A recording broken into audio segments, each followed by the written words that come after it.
Hello and welcome to Amy's Haven. Today's video is going to be a crafter's log and I'm going to show you a bunch of the things that I've been up to lately. This is a bit of a catch-up video. The last time I made one about my sewing and crafts was quite a few months ago, so we're going to do a bit of catch-up.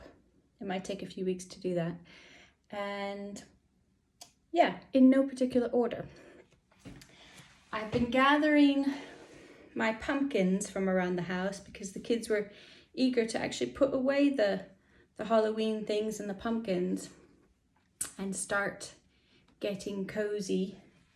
So I made these just out of whatever yarn I had. I did buy a little bit of brown just to make some stems. And I crocheted all these. Here's another one, and then a little one. So there's a few different sizes. I would like to make some more. I really wanted to make some that were the sort of creamy beiges and things like that. But I got quite busy doing some other things I'll show you. And I made a little tiny one. I'm not sure if we'll be able to keep that one. So, some of the other things I've been crocheting are these bookmarks. These are huge bookmarks. What if I have a book to show you against? I have a book here. These are huge. So I would love to make some more of these. These were nice, fairly easy.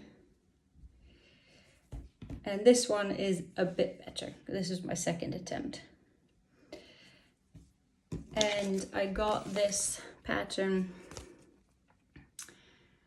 a long time ago from Aldi. So a lot of the Aldi yarns, I'm always dubious with the Aldi yarns, I have to say. I'm not always sure that they're like really good quality and easy to use. But this one was nice. It was rather thin, very small, very light green. And a lot of the Aldi yarns have a pattern in it. And this one, I didn't even notice it. I'd made some other things with this first. So I'm not sure if you'll ever find that again. However, that was nice. And I can't share that pattern with you. So I did those, and then about the same time, so this was back maybe August time, I started watching videos on needle tatting because I was interested in making sort of bookmarks and maybe lace of some kind. And I thought needle tatting is at least something that you can just do easily without all the bobbins and things. So I got some supplies and I had a go, and I had lots of bits and pieces of partly works in progress. And I found this fabulous video. I watched quite a few videos to try to figure out how to do it, and I just really couldn't get the hang of it. And I did two things. One was I found this video that was great, and she just explained it really well. And by then I had a bit of an idea of what you're supposed to be doing. And secondly, I used this bigger yarn instead of using the thinner threads to do the needle tatting. I used the same one I used for the bookmark, and because it was bigger, I could see the stitches, I could get the feel of it. So then I made these two bookmarks, and I'll link down below the video where I found the instructions. This one, I guess, is the slightly better one. This is the second one. I'm still getting the hang of it. So it's quite thick, maybe for a bookmark. So I did press this, and then I basically starched it with a water and white glue solution just to kind of give it a bit of body. So it still wobbles, but I really like it. Now I think that obviously I have room for improvement, and I'd like to continue doing that and see if I can get even more delicate laces and things with it. So that was nice, that was fun. So I have those. I also made in the summer, no, maybe in September, I made a house swift. Now a house swift is basically a sewing roll. Let me show you. So it ties together more or less like this. This is the outside. This is a ribbon that just came with some fat quarters, so I stitched that on and I kept the little tag because I didn't know if that might be useful sometime. So I made these flowers. Now I'm very new to this sort of freehand embroidery flowers and things, but I was experimenting quite a lot since we had extra free time this summer. But you open it up and I have room for needles, some grommets I put in to put some threads in. I'm doing a sort of cross stitch for a St. Patrick's Day miniature cross stitch right now.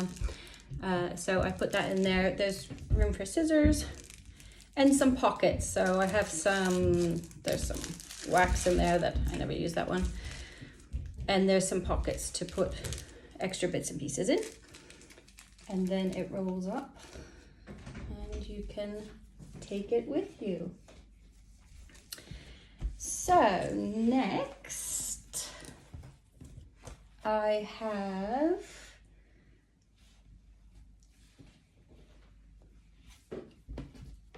I'm very excited actually. I've been watching tons and tons of Flosstube lately, and since I learned to cross stitch as a small child on Aida cloth with all the holes in it, cross stitch has I don't know, has it become more popular? It's definitely more popular in the States, or is it just because YouTube we can see that lots of people are doing it?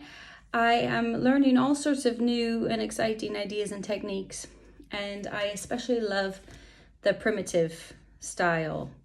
And I dug out from my collection of fabrics and things like that, I dug out this sampler that I had purchased, I'm not sure where, and I'm not sure when. It could have been, sometimes National Trust properties have cross-stitch kits and things. So I bought this kit. Let me see if I can get it. I bought this kit many years ago, like probably not 20, but near enough. So I don't know if you can get that, but actually you can probably get something very similar if you wanted to have a traditional cross-stitch kit on Aida. And if you look, you see, this has been sitting in my box of craft stuff for years and years and years. And when I pulled it out, I just thought, well, I knew I always loved it. And I knew that whenever I went through a declutter, I always kept it. It's called a Victorian sampler. And it has that look that is so popular now when people are taking old samplers and converting them to charts.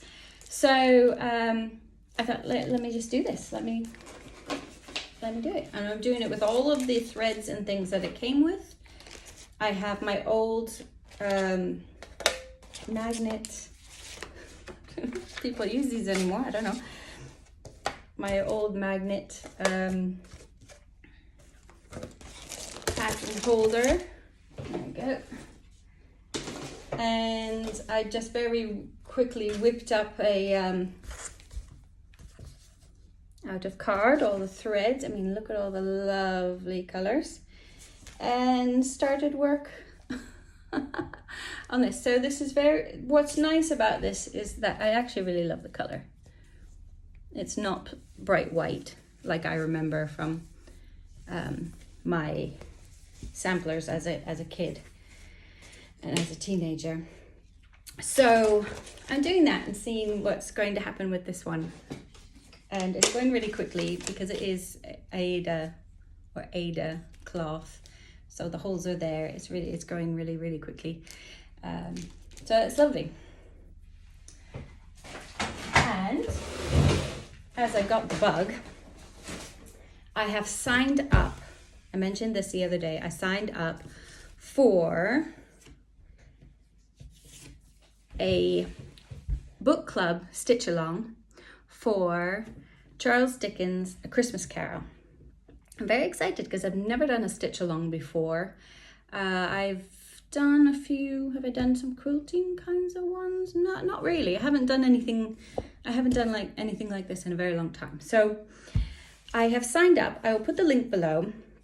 She has done lots of lovely book club stitch alongs before, and you can find all of the previous book club patterns that are available on the Etsy channel. And I bought some just white. Now I have very limited resources for these things where I am. In the UK, first of all, a lot of these things aren't as popular. Secondly, we don't have as many craft shops as in the States. And a lot of the floss tubers are in the States and they have lots of craft shops, and even places like Michael's and the big shops have all of the things that you might want for what we might consider not obscure, but you know, the more unusual crafts. So it's very hard for me to get a lot of these things. So I just got some white. It's all they had in the right count. I think this is 14 count. The choices were 14 or 28 in the pattern, and I just got some other stuff while I was there.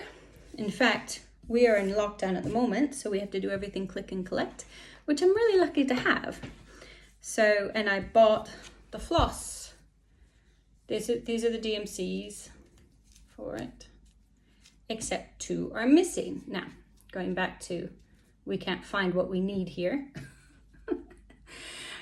I could not find in the whole of the country on any type of Amazon or anything 2 of the colors. And so my dear mother, who lives in Vermont, ran out to the craft shop while she still could, because I believe they're in lockdown there too now. And she's posting 2 skeins of floss for me to go with the rest of that kit. So I'm going to get that set up. I have no idea what the pattern looks like. I'm quite excited, and I have to wait until the 5th of December before we get started with that one. So that will be good. I'm choosing, I believe, to use the audiobook for Charles Dickens' A Christmas Carol. I have not actually read the book. I have seen countless movies, so I know the story, but I've never actually read the book. But I thought it would be a great opportunity to sit down with the kids and listen to the book and do some stitching, and they can do some other crafts or whatever they'd like to do as we go along. So I'm looking forward to that one. This is the beginning of I'm just completely making this up on my own. It's not even something I saw. And you'll have to guess at what that's going to be eventually. If this comes out nicely, which it might not, I will show this and share the pattern. I will draft a chart or just show it to you and see if you can make it up as you go along. I do actually like to do a lot of freehand stitching and just sort of get some ideas. So we'll see. But it's a St. Patrick's theme. So if you can. Beginning with that one. I've done my pumpkins. I've got a few different. While I was doing my click and collect, I picked up a couple of different crochet hooks from that shop. I got a 6.5 and a 2.75 because I thought I'd like to try this grip. I didn't think I'd like it. They are hard. I got this the other day, a 5, and I like it. I was surprised. My favorite crochet hook is the boy with the grippy stuff on it. So this, I've used this for even yarns. This is 3.75. I use this even when I shouldn't, you know, for bigger yarns and things like that, because I've always liked it the most. And I did a couple of years ago now, I bought one of these sets. It comes in one of these. I'm sure you'll recognize it on Amazon or Wish, or I can't remember where I bought it, and had the whole set. It has a lot more than these. They're all in various project bags right now. So I do like these, but I think one of the reasons why I found I liked this is because I realized, you see, as you get smaller, like I was trying to do some things with one of these small ones with some of the lighter threads and laces and things, and it's hard for me to grip. And the reason why I like this is because obviously it must be the right size for me to grip, and I even like obviously the bigger and bigger and bigger. But this one, regardless of the size of the hook, it's the same grip. It's still wide. It's not squishy, but it's still wide, which is why, as you can see, I was so excited. I could get a small hook with a big grip. So I'm gonna give this a go and see if it helps me. I've had arthritis in my hands since I was 16 years old. And so that is 28 years. Is that right? Is that right? Is my math right? That's a long time. So I struggle with the repetitive things, and usually have to stop crocheting usually about nowish, but about December, January, I often can't crochet anymore and I have to wait, put it down until spring. Same thing with knitting. I can't really do it in the cold winter months. So I'm going to see if I can try to do anything with this. So, okay, crochet hooks, and I'd like to show you the other things I've been crocheting. I've been doing lots of crochet lately. It's become an addiction, and you know why? Because things around the world have been a bit tense lately, and I think I've just been crocheting. I've been avoiding a lot of news and media and things like that, and I've just mostly been watching YouTube videos, catching up on episodes of Poirot, watching Christmas movies. I was so excited about the Christmas movies being out, and just crocheting and crocheting. I'm a big fan of granny squares, I guess. So you'll have a see. Like, okay. Now this is on the diagonal. It's quite big, so I can't really show you all of it. And I ended up running out of this cream, but it was called sherbet or something. And this was actually from Aldi. And I got these great big balls of yarn and had a go. Came in these 3 colors. And so I added this border, which is more or less the border that was supposed to be on it. I will link it down below. It was originally the pattern I saw, which has the most fabulous, it's probably the best crochet video I've ever seen on YouTube. The way she explains things is just fabulous. And so I really enjoyed this project. As I said, she originally made a baby blanket, and I wanted a throw for the living room, because my living room, it gets a bit chilly. It has windows on 2 sides and gets a bit drafty. So I made that, and then I thought that would be it, and then I would stop, but it went so quickly that, chopping things, and then this went so quickly that I've managed to do quite a lot actually. So this, as I was making this, I was thinking, I feel like I've seen it before, and actually I think it's actually very similar to a very small blanket that I had when I lived, many years ago. I lived at a farmhouse, my cousin's farmhouse, and it had all of the things that had been there for 100 years. And there was a small blanket, and I think it might have been similar colors, although there was more like red and yellow and just brighter colors, but I think it had gray. And I'm not sure what happened to it because I thought I kept it, and maybe used it for the babies and things, but I think that maybe I donated it or gave it to somebody when I was getting rid of some of the baby blankets and things. Now, of course, I regret some of it, but obviously I like to pass things on as much as I can. So I am nearly done with this. I have 3 more squares to put on, and I want to show you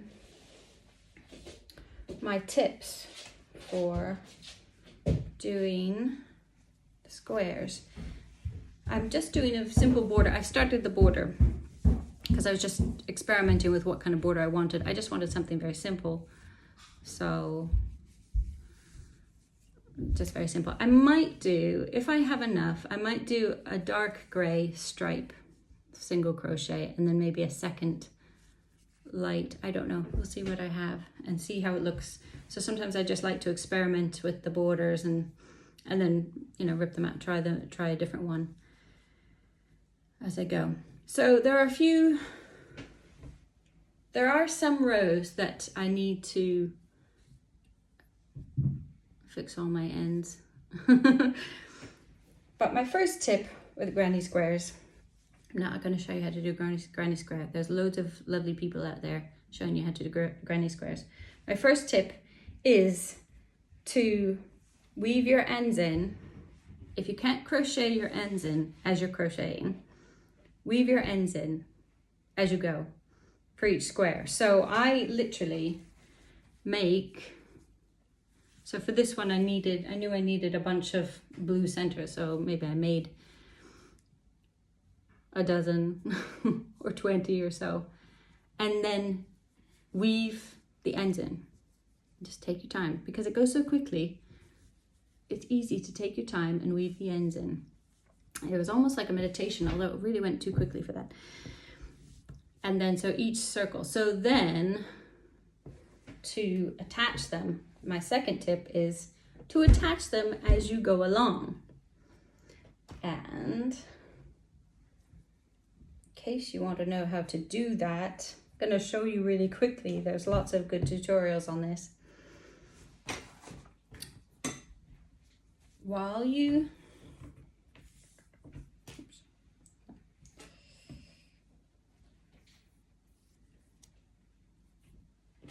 As you do your last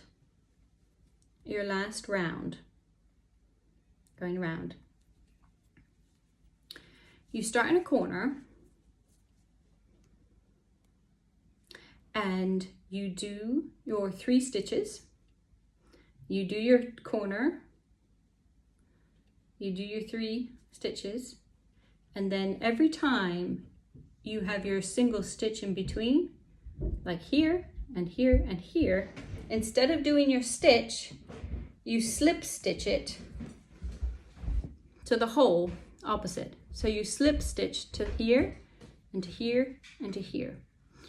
On the first one, on the corners, it's not always possible on every corner, but try to do it slip stitch to the opposite. So here,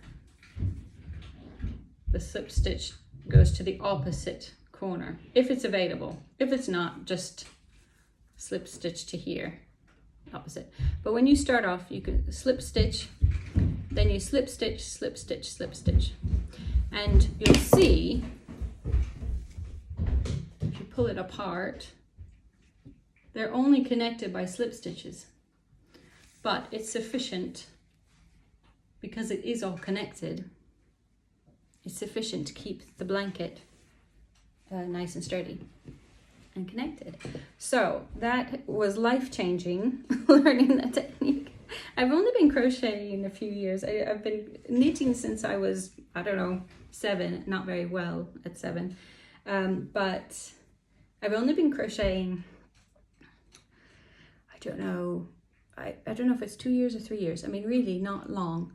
And so I'm new at learning some of these things, and that was just life-changing, learning that technique, because here I am with a whole blanket, -3. And then my next tip, and I made this up completely, this is my own, although maybe other people do it. So if you do have all your squares laid out and you want to not have them all over your living room floor for toddlers and pets and stuff like cats, to walk over them multiple times, then here's my technique. You can stack them up in the row. So let's say this is my row, I don't know, this was row 14 or something. And I take my stitch holder and I stack them up in order. That's important. And you have to know which one, you know, which one's the bottom one, which is just basically that one. Then you take stitch markers. There. So I only have these 3 to show you, but basically this week I was walking around with, you know, 5 of these. And I put the stitch markers, I don't have lots of fancy ones, so I just took, you know, 1, 2, and 3, and 4, you know, I put as many stitch markers as I wanted to differentiate them. And then that way I knew that I had them all set up, so then I could take it off. And then I could feel confident that I could put this down. And, you know, sometimes I do put down, especially knitting and stuff, you put it down for, you know, 3 weeks or 3 months or 10 years. And then I knew it was all, you know, safe. And I happen to have a lot of these, even though I never use them. I hardly ever use them. But they always come in kits and stuff. So there you go. There's my tips for that. And the last thing I want to show you, because I said I would. No, this is the second to last. I finally got one of these. And I love it. I got it off of Etsy. Although, you know, they're on Amazon, they're everywhere. I won't even bother linking it. You can find these all over the place. They, I love it. And it says you have to put a cake on there, but I don't do that. I don't wind things. I always wind my yarn in a ball, otherwise I end up in knots. And my mother always says, oh, well, I always take the thread from the middle. And I try that and I always end up in knots eventually. So I always wind it into a ball. And so this, you don't have to wind it into a ball. I'm so excited. Look at that. Now, the one thing I have been doing, I've been experimenting. I'm going to get a silicone mat next, but I put some tape, textured tape. It's actually like surgical tape, like for bandaging, to try to just get it to stop shifting around on the table so much. That's my only complaint, really, because if I pull hard, then, you know. So it's not how you're supposed to use it, I guess, but it's how I'm using it, and I'm finding it great. Okay, so last thing I'm going to show you is I've been making for Advent. Now, normally I make the trees, if you have enough pages, you can go around to the back and attach them so that they're fully round, but it depends on what kind of magazine you get, whether you can do that or not. And if you have them against the wall, you wouldn't know that actually it's rather flat on the back of it. I made that one, and I made this little one. This was a small Lidl catalog. Now, I get free magazines from the grocery stores and any kind of like Christmassy catalog, that kind of thing. And I don't grab lots, I just take my one and I look through it and then I start folding. I made a few, I do have a magazine, right? I'm not sure if I have another magazine. one. Okay, let's see.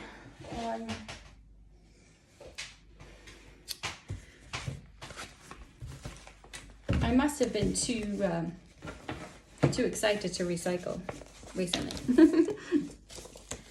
So, you only need to know basically one thing, but it's a complicated thing. You take your page.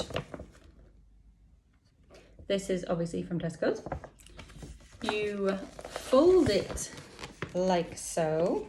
So you have here, and then you fold it, which is how we used to start to make a square when you were trying to make those little paper balloons and cups and all sorts of stuff when you did origami as kids. Okay, and then fold this to here. Okay, so you have 1, 2, and then fold this up so that it sits flat. Okay, now do that every page. It takes longer than you think, but then you have a lovely decoration. And it doesn't really matter what the pictures are because you won't see it, especially if you have a thicker magazine. They won't see the pictures. Like this is maybe from September's issue and it's not Christmassy. There you go. And then you can recycle it after Christmas. It's brilliant, so you don't need to store it, or you could store it if you wanted to. I have done this with kids. Some of the kids at Childmind, or just kids that are visiting, have made some with me last year. And you can do 1 or 10 or however many you need. If you wanted to, I imagine that you could make it with paper if you could attach it in the middle. You can make it with any kind of paper, so you could actually make them green or white or silver sparkles, I don't know. And that's another thing you can do. You can decorate it, you can add things to it. You can add some glitter glue, or crochet a little star, or have a felt star on the top, or stick a little LED on there, I don't know. Anyway, so that's my quick and easy craft. I'm sure you can see some other tutorials on YouTube, because I learned it somewhere. There you go. If you need to see a better demonstration, let me know. Okay, that's all for this week. I'm sure I have lots of lovely things to add for next week, and I will see you soon. Thanks for watching.